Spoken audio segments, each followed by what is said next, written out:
So, to wrap up this introduction, and I know this is a topic that most people shy away from because it is very controversial, but I must admit it's something that we have to discuss.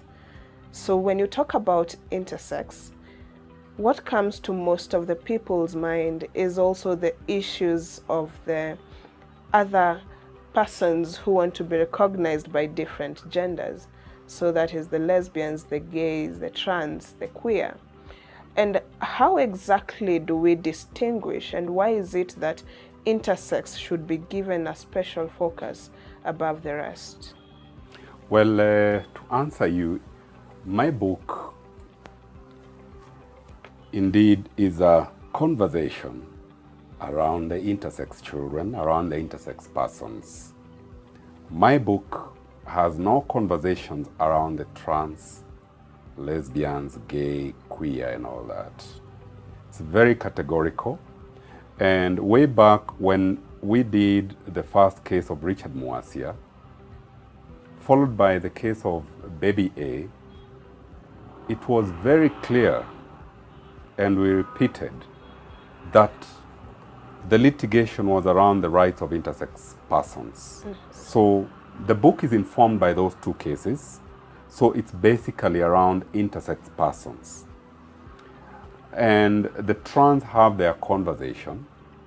They have their rights, but I'm not an expert in that area, so I'll not tell you anything around them. But all I can tell you is that intersex children are born intersex children. And they are children. They have no choice. They have no orientation. They are specific to the creation of the Almighty in that status. All right, that makes sense. So an intersex child is born and named John. But when they grow up and they start manifesting different characteristics, what happens? Nice question. A child is born. Minimum of 4 things happen to this child. 1, that child is killed as a taboo child, rejected, a bad omen to the society.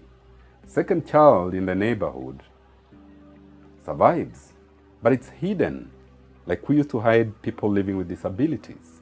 The only time the child goes out, like the book tells you, is when they're going to see their reality of darkness.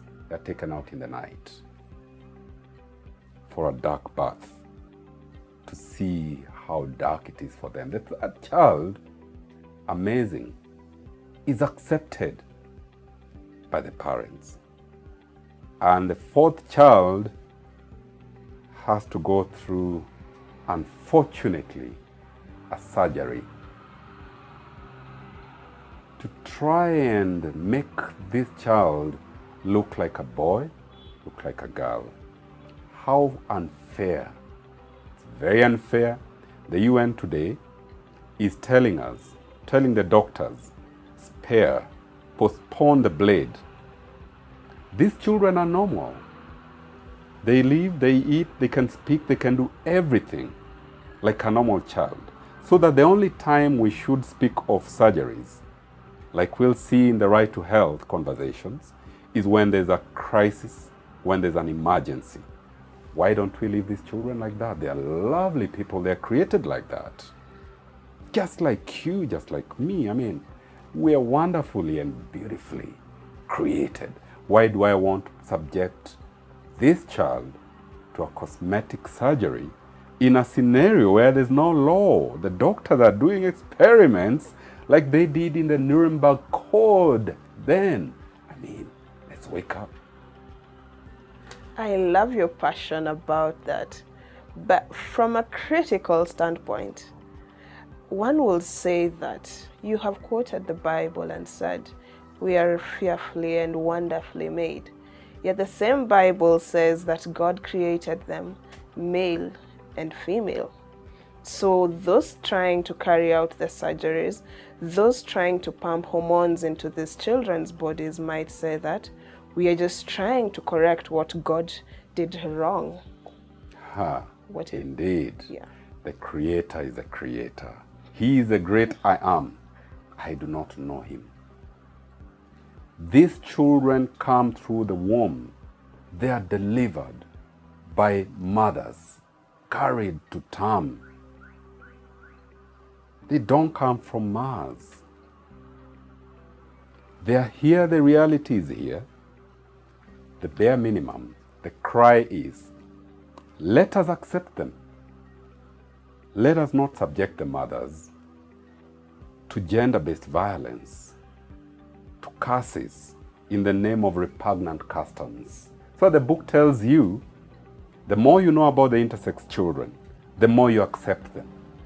And way back in Colombia, 2010, the judges there were telling us, time has come for us to accept the intersex children, not for purposes of helping them, but for purposes of learning from them.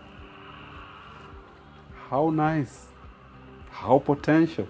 So They're intelligent, they're super, they're able to run, they can smile, they can do magical things like the rest of us. Let's give them room.